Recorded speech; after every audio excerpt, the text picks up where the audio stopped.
ध्यान रखो, आंख तुमने बना दी, मैं मानता हूं लेंस आपने निकाल के दूसरा लगा दिया, ये कृत्रिम हो सकता, लेकिन क्षय उपशम बोलो, जब तक उपादान नहीं होगा तो भले आंख लगा दे, काम करेगी क्या?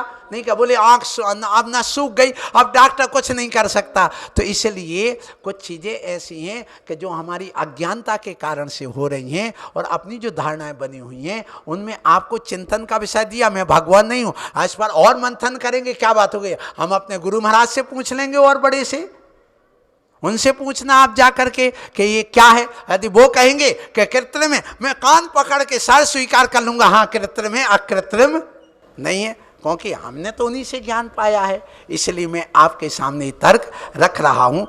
ये अखिल भारत वर्षीय दिगंबर जैन महिला परिषद द्वारा जो वर्धमान शाखा है, यहाँ ग्रीष्मकालीन प्रशिक्षण शिविर लगाया गया। तो मैं आज इस अवसर पर यही कहूँगा कि जो आप ये बच्चों को संस्कार दे रहे हैं, ये समय का सदुपयोग है। बच्चे छुट्टियों के समय का सदुपयोग नहीं कर पाते हैं और वे समय की कीमत भी नहीं समझ पाते। इसलिए जो भी यह आपने कार्य किया है ये बड़ा सराहनीय है। हर नगर में, हर समाज में ये कार्य होना चाहिए और यह कार्य जब भी करो तो समय पर करना। समय की पाबंदी रहेगी तो आपका कार्य जल्दी सिद्ध होगा, क्योंकि समय पर किए गए कार्य से एक तो अपने आप विश्वसनीयता बढ़ती है, समय पर किए गए कार्य से कार्य की सिद्धि और प्रसिद्धि होती है। अपने समय पर एक कार्य करना,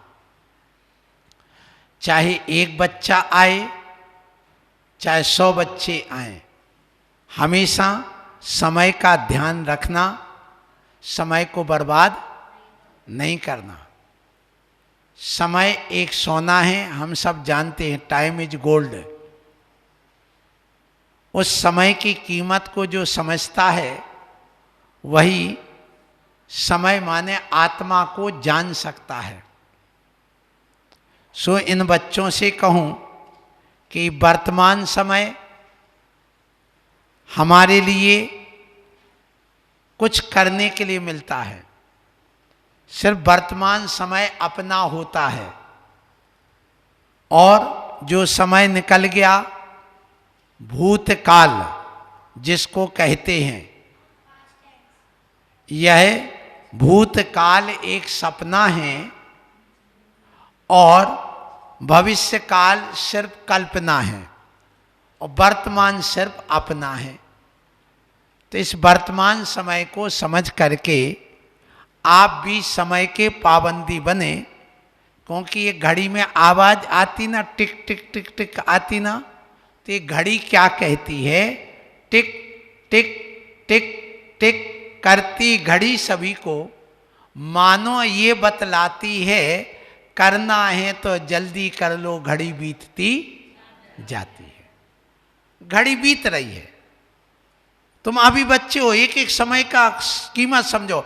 जब क्रिकेट मैच खेलते हैं और मान लो 1 सेकंड का भी, नैनो सेकंड का समय छूट गया। नैनो सेकंड जानते हैं आप लोग?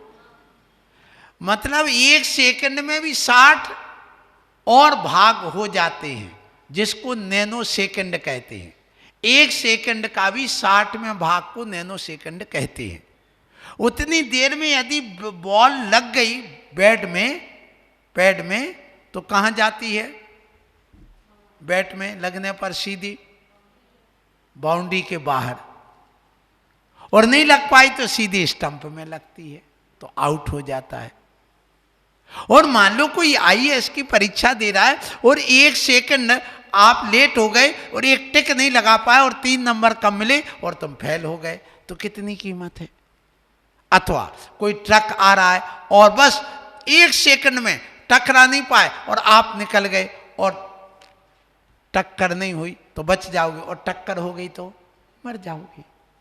तो उस समय की कीमत समझो। बस बच्चों से आज के इस प्रवचन में यही कहूंगा कि समय के लिए आप कोई भी कार्य कल के लिए मत टालो। पढ़ाई भी डरते हो, कोई कार्य भी यहाँ पर जो सीख रहे हैं, आपको यहाँ जो सिखाया जा रहा है यहाँ पर आर्ट कला वगैरह, तो इसमें समय को आप बर्बाद नहीं करना। और आज का कल कार्य पर कल पर मत छोड़ना। क्यों? कल के दिन को किसने देखा, आज के दिन को खोए क्यों, और जिन घड़ियों में हंस सकते हैं उन घड़ियों में रोए क्यों। ये समय मिला, एक घड़ी जैसे टिक टिक कर रही, जल्दी जल्दी बढ़ रही है कि जो भी करना जल्दी कर लो, समय का कोई भरोसा नहीं है। इसलिए कल के दिन को हमने देखा नहीं और आज के दिन को हमें खोना नहीं चाहिए। और यदि समय खो गया तो हम कुछ भी नहीं कर पाएंगे। इसलिए आप लोग स्टेशन पे जाते हो तो पहले से जाते हो कि बाद में जाते हो? क्यों जाते? इसलिए जाते हो कि सुन लो, वीणा टूट गई तो गाने से क्या फायदा, वीणा टूट गई तो गाने से क्या फायदा, और गाड़ी स्टेशन से छूट गई तो स्टेशन जाने से क्या फायदा।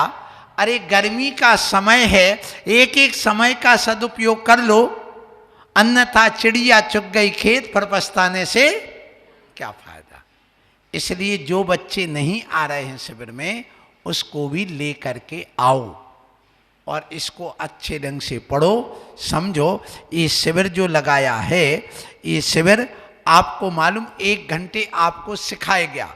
1 घंटे में पृथ्वी कितने किलोमीटर यात्रा कर लेती है? 66,000 किलोमीटर। या सूर्य कहो पृथ्वी, जो भी घूमता, विज्ञान के अनुसार क्या घूमती है? पृथ्वी। और अपने जैन दर्शन के अनुसार क्या घूमता है? सूर्य। और तुम्हारे अनुसार क्या घूमता है? ना तुम्हारे अनुसार सूर्य घूमता है, ना तुम्हारे अनुसार चंद्रमा घूमता, तुम्हारा दिमाग घूमता है, बस और कुछ नहीं घूमता है।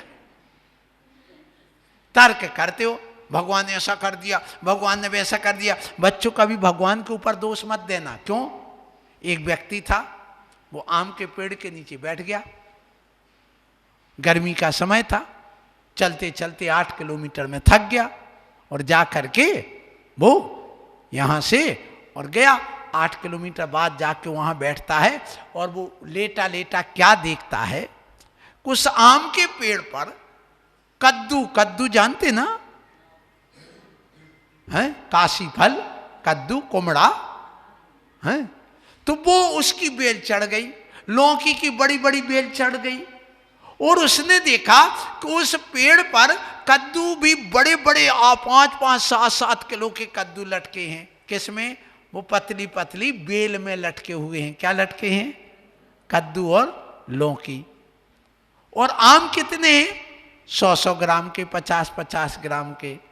तो वो लेटा लेटा देखता है कि भगवान भी कैसा भगवान है, समझ में नहीं आया। उसने इतनी पतली सी बेल में इतने बड़े बड़े कद्दू लटका दिए और इतने बड़े आम में छोटे छोटे आम लगाए। यदि ये आम के पेड़ में बड़े बड़े कद्दू जैसे आम लटका देता और बेल में छोटे छोटे लगा देता तो कितना अच्छा होता, बोलो, हो जाता कि नहीं? अब इसी बीच में क्या होता है कि तेज तूफान आया और तूफान आने से एक आम वहां से गिरा। कहां से? पेड़ से, डाली से, और वो सीधा नाक पे गिरा। अब वो मलता रह गया। बोले भगवान अकल में आ गई, अकल में आ गई, आपने अच्छा किया, आपने छोटे छोटे आम लटकाए तो नाक ही टूटी है, और यदि कद्दू लटकाए होते वो मेरे ऊपर गिरता तो बताओ क्या होता? कचू मर निकल जाता, मर ही जाता। भगवान आपने सही करी, हमें समझ में आ गया। दोष मेरा, आपका नहीं, किसका है? मेरी। अपनी सोच छोटी है, भगवान की सोच छोटी। भगवान ने कोई कभी गलत नहीं किया, इसलिए कभी भगवान को दोष मत देना। यदि तुम पढ़ने गए, यहाँ करने आए और कह भगवान ने फेल कर दिया, भगवान ने फेल किया कि तुमने पढ़ाई नहीं की इसलिए फेल किया? बोलो, बस तो भगवान को दोष देते हो। इसी प्रकार यहाँ काम करते नहीं, शिविर में समय पर आए नहीं और कहते हमें इन्होंने फर्स्ट नहीं दिया, इन्होंने अपना मुंह देख करके ऐसा कर दिया। ऐसा कभी मत सोचना, मेहनत करो और जो गड़बड़ करते हैं उनके प्रति भी जैसे का तैसा फल कर कार्य करो, तभी अपन को सफलता मिलती है, तभी अपना कार्य होता। जैसे को तैसा जानते कि नहीं जानते आप लोग? हैं जैसे आतंकवादी हैं इस दुनिया में, हैं कि नहीं? अब अपने देश के प्रधानमंत्री कौन हैं? नरेंद्र मोदी जी। उन्होंने क्या कर दिया? विमान छोड़ दिया और आतंकवादियों को मरवा दिया। मरवाए ना? क्यों मरवाया? जैसे को तैसा, क्योंकि वो हमारे देश के नागरिकों को मारते कि नहीं, सैनिकों को मारते कि नहीं? यदि नहीं मारेंगे तो उनका और वो पूरे भारत देश में फैल जाएंगे, फिर अपन को रहना मुश्किल हो जाएगा।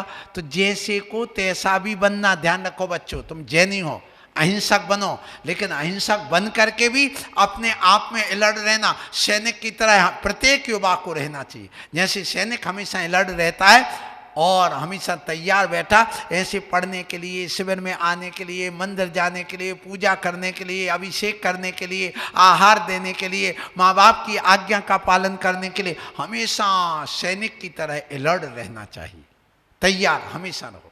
हम लोगों को देखो, 24 घंटे में एक बार भोजन करते ना, कि 2 बार खाते? एक ही बार खाते, और काय में? हाथ में खाते, और वो भी खड़े होकर के खाते। ऐसी गर्मी में और 3-3 4 बार उपदेश देते, आप आए महाराज प्रवचन चलो, तो हम कहें नहीं हम तो सो रहे, हम अभी नहीं आते, आज नहीं कल करेंगे। ऐसा होते कभी? कोई महाराज ने कहा आज तक ऐसा नहीं कहा। वो तत्काल आ जाते कि नहीं? एकदम अलर्ट, तैयार। प्रवचन क्या करना, चलो थोड़ा सा देख लिया और चालू प्रवचन। तो हमेशा तैयार रहो। हाँ, और जो आपके साथ गलत करता उसके साथ जैसा का तैसा बनना। कैसे? एक उदाहरण समझा दूं तुम लोगों को, बच्चे हो इसलिए मैं कह रहा हूं, शिविर है तुम्हारा इसलिए मैं समझा रहा हूं। छोटी छोटी बातें और छोटे छोटे काम जल्दी हो जाते हैं और करना भी चाहिए, और छोटे छोटे करते करते एक दिन बड़े हो जाते। नियम भी छोटे छोटे लेते लेते एक दिन बड़े हो जाते। आपने सुना होगा कि हाथों के बल चलते चलते पांव खड़े हो जाते हैं, और छोटे छोटे नियम एक दिन बहुत बड़े हो जाते हैं। ये ध्यान रखो। हाथों के बल, बच्चा जब चलता तो किससे चलता है? हाथों से, कोड़ार कोड़ार के, ठीक है ना? फिर इसके बाद क्या होता? एक दिन वो बैठ भी जाता, फिर हाथों के बल खड़े भी हो जाता, फिर अपने स्वयं चलने लगता। ऐसे आप छोटे छोटे कार्य इस शिविर में सीखोगे, वही जाकर के तुम्हें वैज्ञानिक बना देगा, वही तुम्हें वीतरागी वैज्ञानिक अरहंत बना देगा। ये छोटे छोटे कार्य जरूर करना चाहिए, और इन कार्यों का बहुत बड़ा महत्व होता है। सबसे पहले शिविर किसने लगाया था इस दुनिया में, बताओ? ये जो आप लोगों ने जो लगाया ना यहाँ पर शिविर है, ये जो शिविर लगाया है, इसमें जो कलाएं सिखाई जा रही हैं, ये ग्रीष्मकालीन शिविर में जो कलाएं सिखाई जा रही है तुम्हें, जो रंगोली वगैरह है और जो जो आपके बहुत सारे इसमें आइटम हैं, मैं इनका नाम नहीं लूँगा।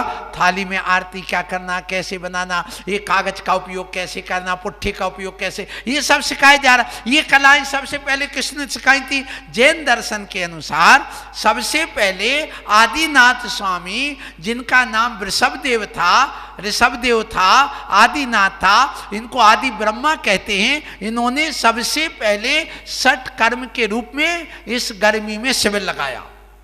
क्या लगाया? शिविर। और 6 कर्म, 6 उन्होंने विषय दिए, समझाए।